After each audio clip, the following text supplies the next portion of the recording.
Ruas TV, rutin walaupun sedikit. Bismillahirrahmanirrahim. Assalamualaikum warahmatullahi wabarakatuh. Alhamdulillahi rabbil alamin. Wabihi nasta'inu ala umurid dunya waddin. Asyhadu an la ilaha illallah wahdahu la syarikalah. Wa asyhadu anna Muhammadan abduhu wa rasuluh. Allahumma salli wa sallim wa barik wa anim ala nabiyina Muhammadin wa ala alihi wa sahbihi ajma'in wa man tabi'ahum bi ihsanin ila yaumiddin. Amma ba'd. Pemirsa Ruas TV yang dirahmati Allah Subhanahu wa taala.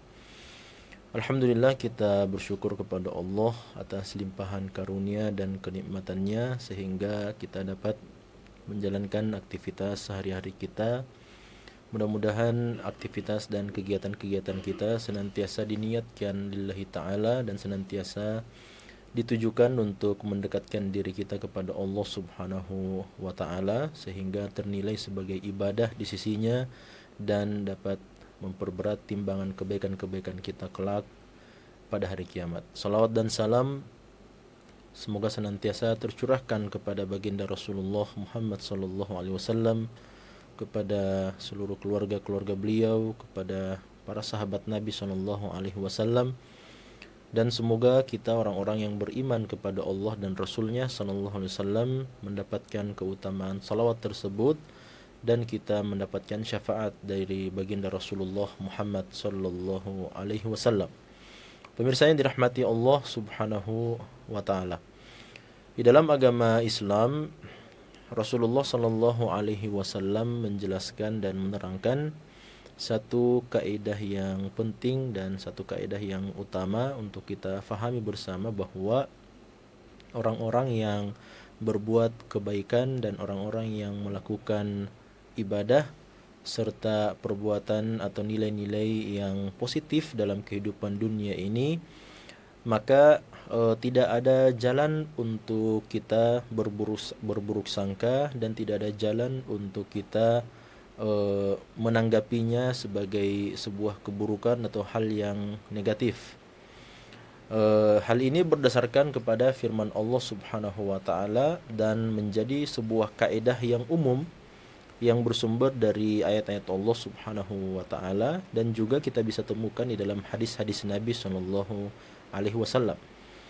Kaidah umum tersebut bisa dikatakan sebagaimana firman dan ayat yang Allah SWT sebutkan. Allah SWT berfirman dalam Al-Quran, ma 'alal muhsinina min sabil.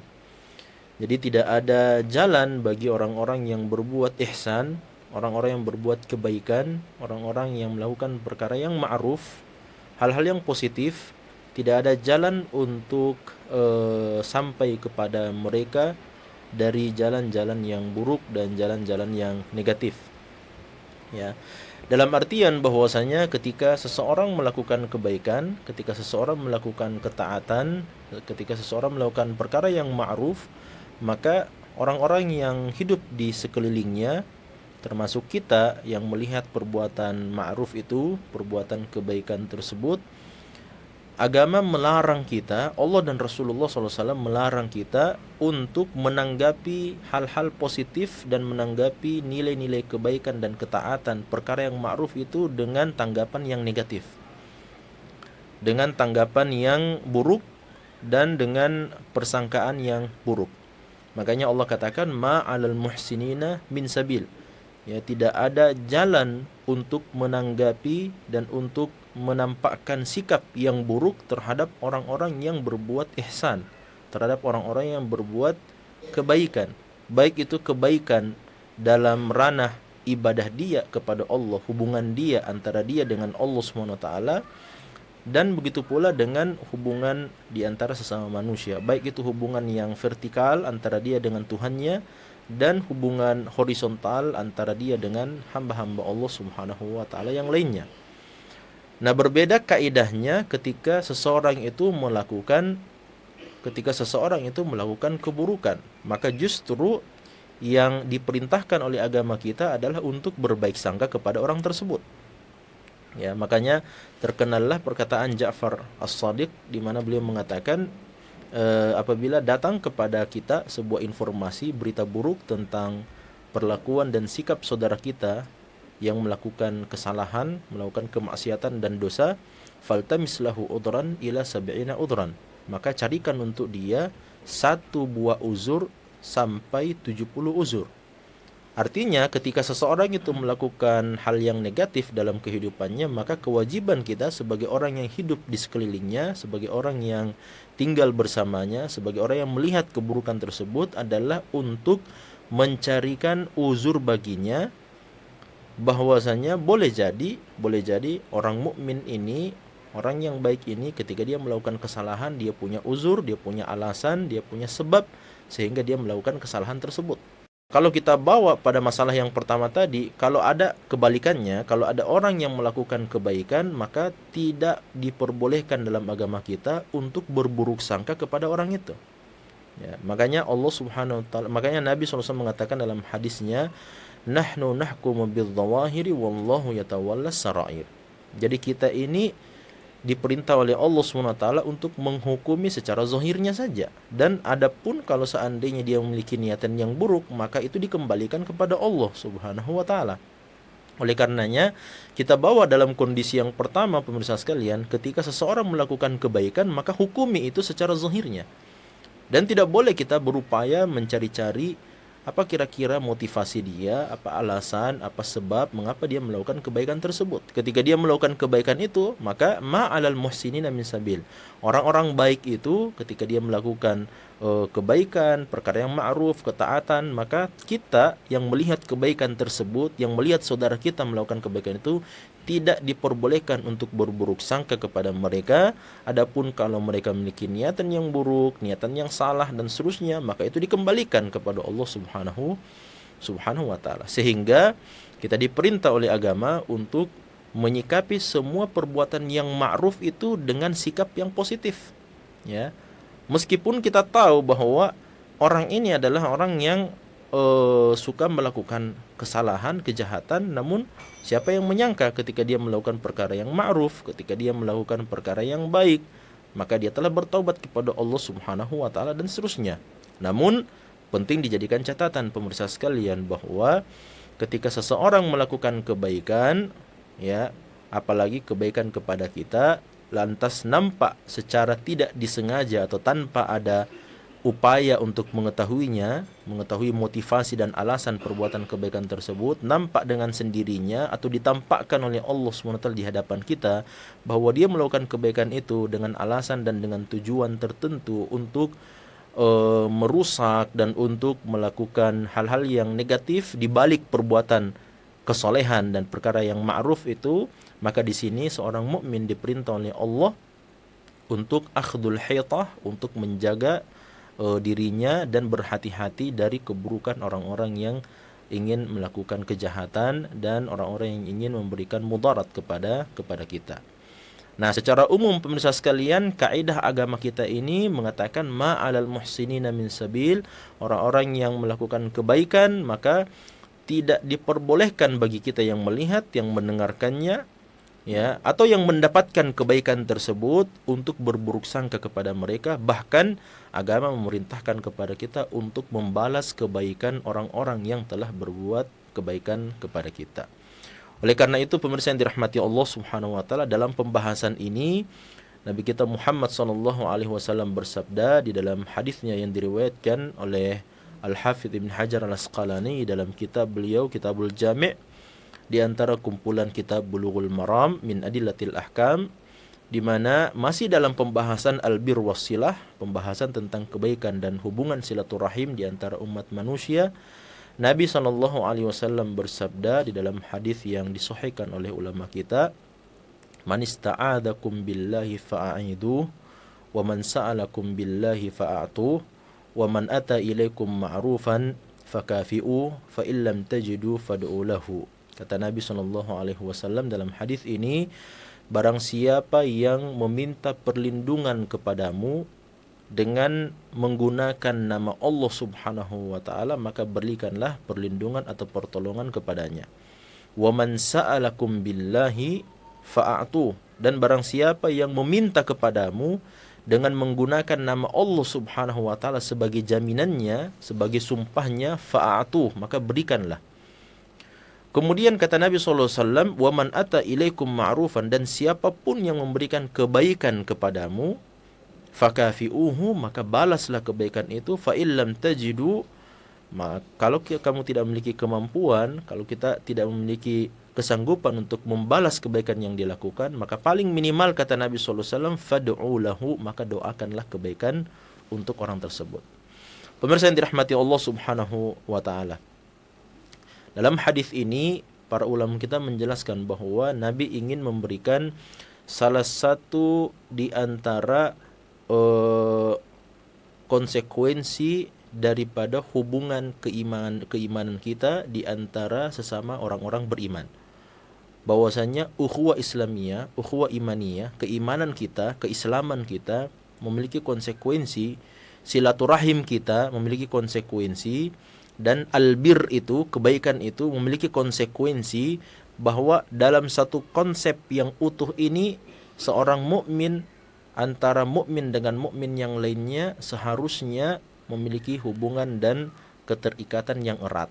Sampai ketika mereka meminta sesuatu kepada saudaranya sesama orang-orang beriman, maka Nabi SAW memerintahkan untuk memberikan hal tersebut.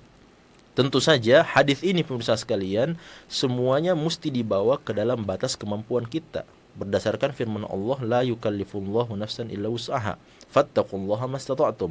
Allah tidak membebankan kepada kita dengan sesuatu yang di luar kemampuan kita. Bertakwalah kepada Allah sesuai dengan kemampuan kita. Lakukan kebaikan sesuai dengan kemampuan kita. Makanya dalam hadis yang sahih Nabi mengatakan, saya perintahkan kepada kalian untuk mengerjakan perkara-perkara yang ma'ruf sesuai dan sekadar dengan kemampuan kalian.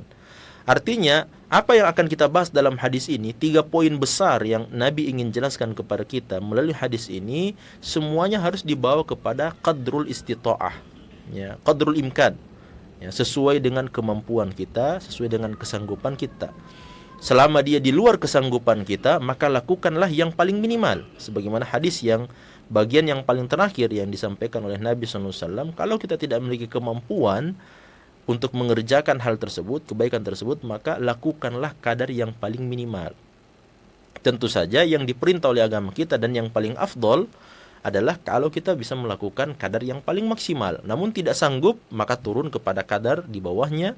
Kalau tidak sanggup, turun kepada kadar yang paling minimal. Dan kalau tidak sanggup, Nabi SAW memberikan jalan keluarnya. Pemirsa yang dirahmati Allah, di dalam hadis ini Nabi SAW menjelaskan poin yang pertama, man ista'adakum billahi fa'aidu.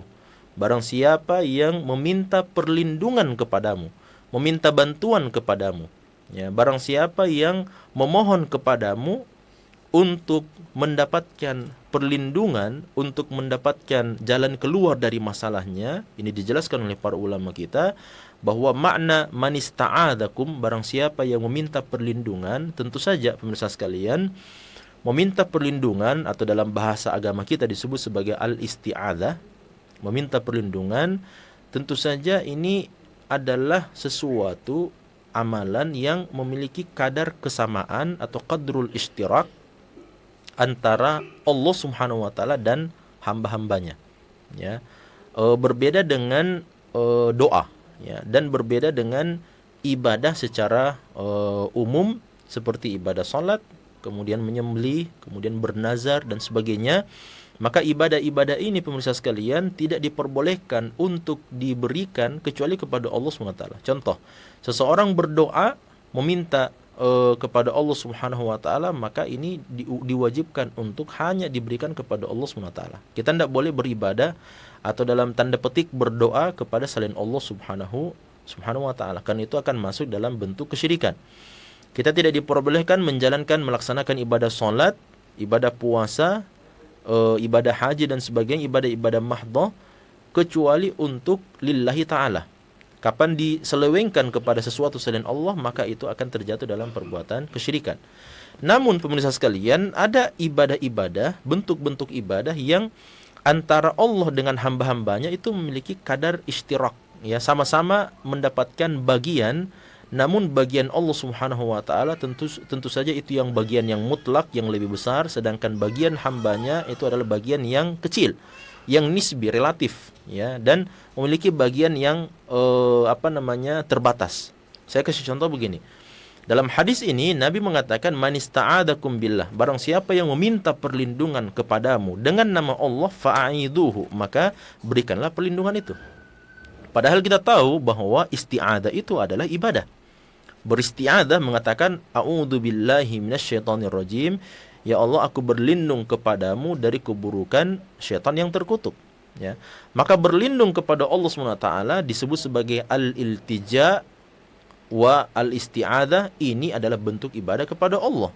Namun ibadah kepada Allah SWT ini, berlindung ini, pemirsa sekalian, ini memiliki kadar istirak antara Allah dengan hamba-hambanya. Maksudnya bahwa ketika seseorang ingin berlindung kepada Allah Subhanahu wa taala dari sesuatu yang tidak bisa dia hindarkan dirinya dari sesuatu tersebut, maka ini wajib dia beristiadah kepada Allah Subhanahu wa taala.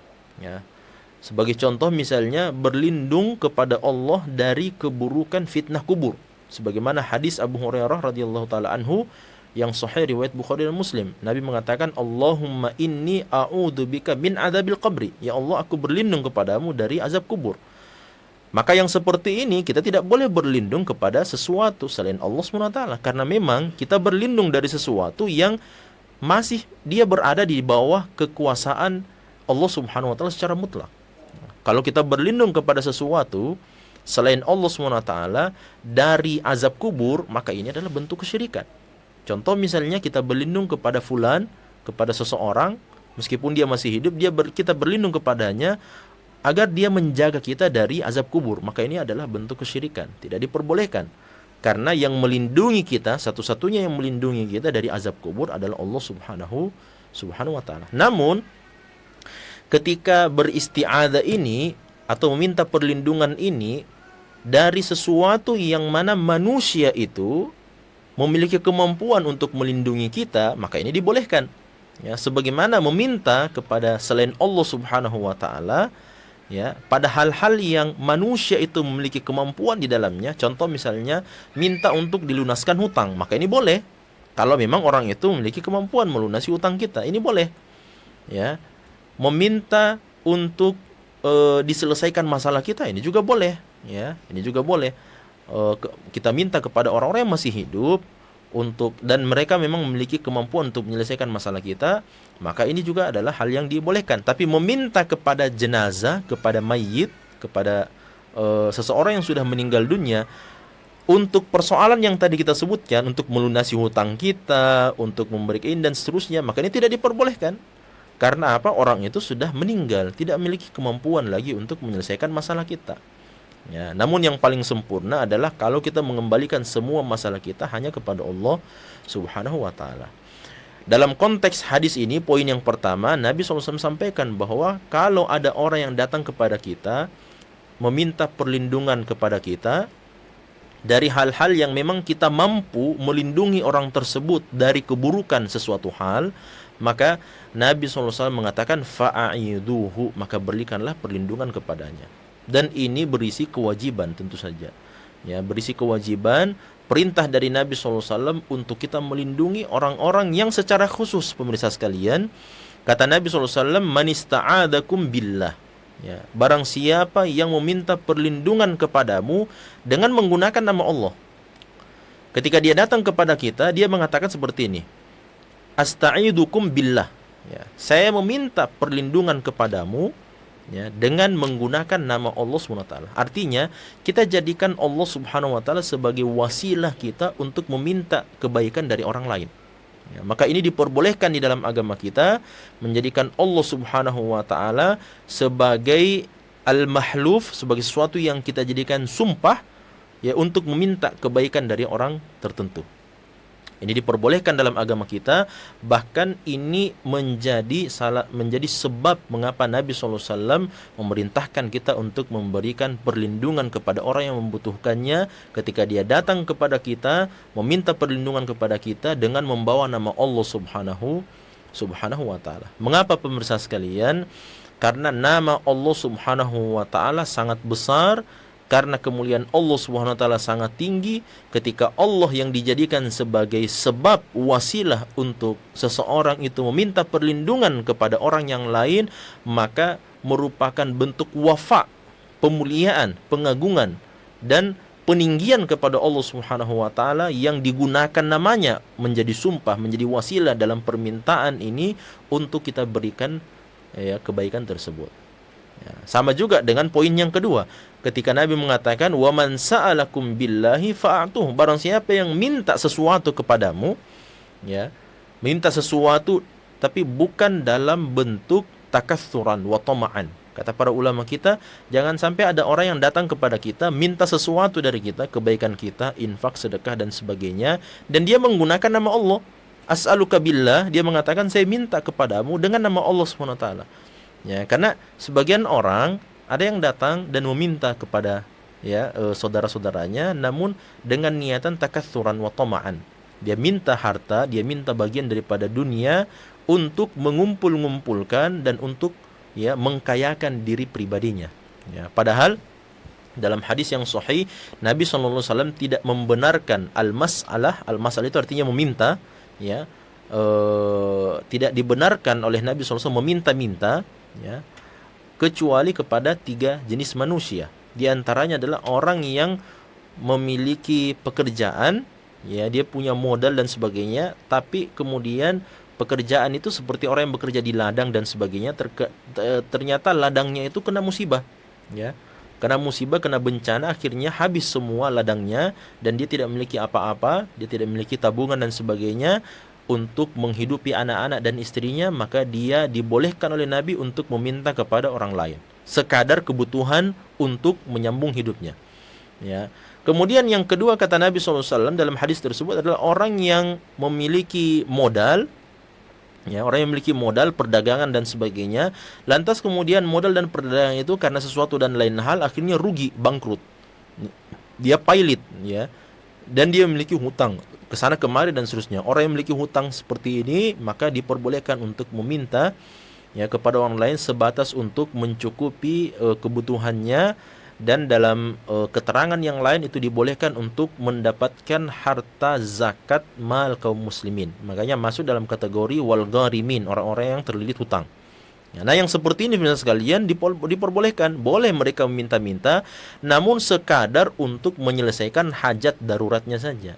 Kalau mereka meminta untuk takatsuran, untuk mengumpul-ngumpulkan kekayaan melalui meminta-minta itu, maka ini tidak diperbolehkan. Datang seseorang kepada kita, meminta harta dari kita, dunia dan sebagainya, uang dan seterusnya, namun dengan niatan bahwa dia ingin mengumpul-ngumpulkan dan sebagainya, maka kita tidak diperbolehkan untuk memberikan kepada orang yang seperti itu. Namun kita tahu bahwa ada tetangga kita, saudara kita, keluarga kita, atau orang yang jauh misalnya, datang ke rumah kita, meminta, dan kelihatan memang nampak bahwa orang ini sangat membutuhkan, maka berikan. Apalagi kalau dia bersumpah dengan nama Allah. Kalau dia mengatakan as'aluka billahi an tu'tiyani kadza, saya minta kepadamu dengan nama Allah SWT, ya, mohon berikan saya seperti dan seperti itu. Ya, maka Nabi SAW mengatakan fa'atuhu, maka berikan. Ya. Sebagai apa? Sebagai tanda pengagungan kita, pemuliaan kita, peninggian kita kepada Allah Subhanahu wa taala, karena orang itu telah datang dan meminta kepada kita dengan menggunakan dan membawa nama Allah yang Maha Mulia, Maha Tinggi, dan dia meminta kepada kita sesuatu, maka berikan sesuai, lagi-lagi sesuai dengan kadar kemampuan, istita'ah dan qudrah yang kita miliki. Ya, kalau kita memiliki kemampuan untuk memberikan 500.000, maka berikan 500.000, dan itu tercatat sebagai pahala di sisi Allah yang agung. Kalau kita tidak memiliki kecuali dengan beberapa puluh ribu dan sebagainya, maka berikan sesuai dengan kadar kemampuan kita. Nah, yang terakhir pemirsa yang dirahmati Allah SWT, dan ini adalah saksi pembahasan kita, di mana Nabi SAW mengatakan, "Waman ata ilaikum ma'rufan fakafi'uhu, fa illam tajidu fad'u lahu." Kata Nabi SAW, kalau ada orang yang berbuat kebaikan kepadamu, maka balaslah perbuatan kebaikan orang tersebut. Ya.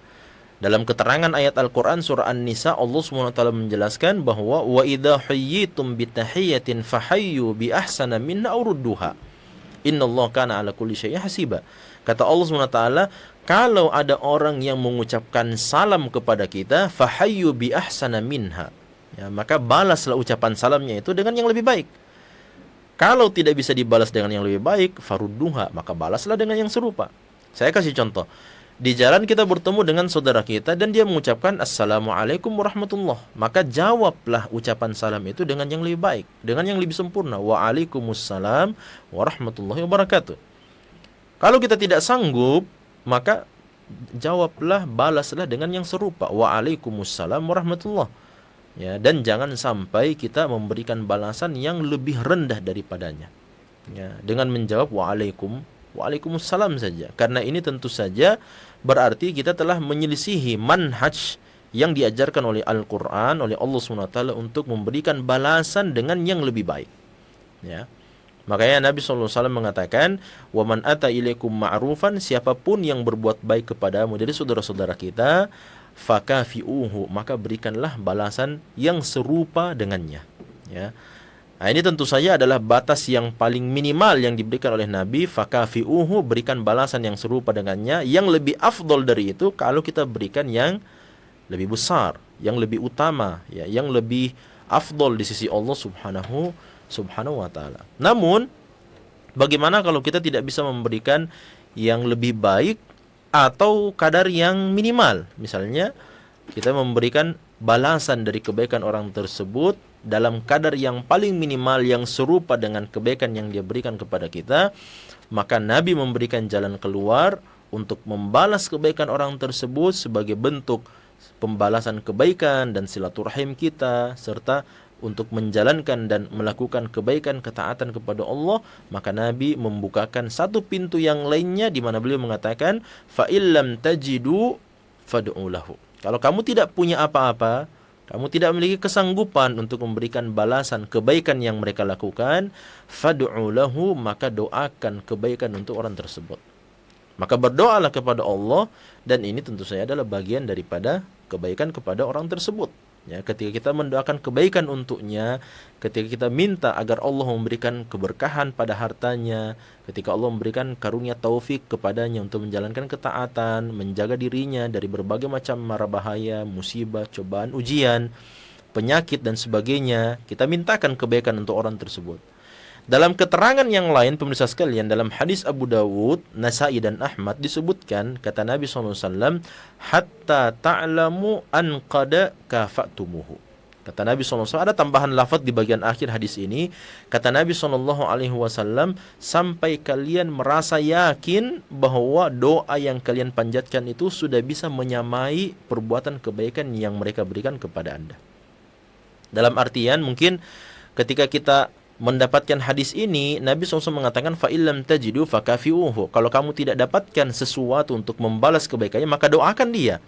Yang menjadi tanda tanya, pertanyaan di sini adalah berapa kali kita harus doakan dia? Apakah cukup sekali, 2 kali, 3 kali dan sebagainya? Maka Nabi berikan jawaban dalam riwayat yang lain, disebutkan hatta ta'lamu an qad kafatumuhu. Ya, sampai kalian merasa bahwa doa yang kalian panjatkan kepada Allah SWT itu sudah senilai, ya, dan setara dengan perbuatan kebaikan yang dilakukan oleh saudara kita kepada kita. Nah, itu berarti pemirsa sekalian, tentu saja tambahan hadis yang bagian akhir ini menjelaskan kepada kita bahwa mendoakan kebaikan untuk saudara kita, khususnya mereka yang melakukan kebaikan kepada kita, tidak cukup dengan sekali, 2 kali, namun kita berdoa kepada Allah sebanyak-banyaknya agar kemudian saudara kita mendapatkan kebaikan, ya, mendapatkan balasan, keutamaan dari doa-doa yang kita panjatkan, ya, dan kita pun juga mendapatkan kebaikan dari doa-doa yang kita panjatkan kepada Allah SWT. Apalagi khususnya pemirsa sekalian, kalau kita berdoa kepada Allah an dhahril ghaib. Ya, sebagai contoh misalnya, ketika seseorang itu berbuat kebaikan kepada kita, maka kita mengucapkan, misalnya paling minimal kita mengatakan syukran wa jazakumullahu khairan. Ya, terima kasih, mudah-mudahan Allah SWT membalasmu dengan kebaikan. Nah, ini sebenarnya sudah doa, tapi cukupkah dengan doa syukran wa jazakumullahu khairan ini? Tentu saja kalau melihat hadis Nabi SAW mengatakan hatta ta'lamu, sampai kamu merasa yakin bahwasanya doa yang kamu panjatkan ini sudah menyamai kebaikan yang dia lakukan. Makanya ini ada isyarat bahwa perbanyak doa, ya, tidak cukup dengan syukran wa jazakumullahu khairan. Ya, panjatkan doa kepada Allah, mudah-mudahan Allah berikan keberkahan, mudah-mudahan Allah berikan keutamaan, kemuliaan dan sebagainya. Dan yang lebih utama pemirsa sekalian, kalau kita mendoakan saudara-saudara kita yang pernah berbuat baik kepada kita, an dhahril ghaib, tanpa mereka harus ketahui. Kita berdoa kepada Allah di sepertiga malam terakhir, kita berdoa di waktu-waktu mustajab, ketika hujan turun, ketika waktu-waktu yang diijabah doa-doa kita oleh Allah SWT pada hari Jumat dan seterusnya. Kita minta kepada Allah agar diberikan keberkahan, kemuliaan, keutamaan untuk saudara-saudara kita yang telah berbuat baik kepada kita dalam kehidupan kita. Mudah-mudahan itu menjadi wasilah. Semoga Allah Subhanahu wa taala mengumpulkan kita semuanya di dalam surganya karena perbuatan albir wassilah antara kita sesama orang-orang beriman, dan karena adanya rabit ukhuwah, ya, ikatan ukhuwah di antara kita dengan saling mengirimkan doa, dan mudah-mudahan kita juga mendapatkan keutamaan doa-doa yang kita panjatkan kepada Allah untuk kebaikan saudara-saudara kita. Pemirsa yang dirahmati Allah Subhanahu wa taala, mudah-mudahan ada manfaat dari apa yang kita sampaikan berupa hikmah dan pelajaran-pelajaran dari kitab Al-Bir Wassilah, dari Kitabul Jami' karya Al-Imam Al-Hafidh Ibn Hajar Al-Asqalani rahimahullahu ta'ala. Mari kita tutup pertemuan kita ini dengan membaca doa kafaratul majlis. Subhanakallah bihamdik, asyhadu an la ilaha illa anta astaghfiruka wa atubu ilaik, wa akhiru da'wana alhamdulillahi rabbil alamin. Wassalamualaikum warahmatullahi wabarakatuh.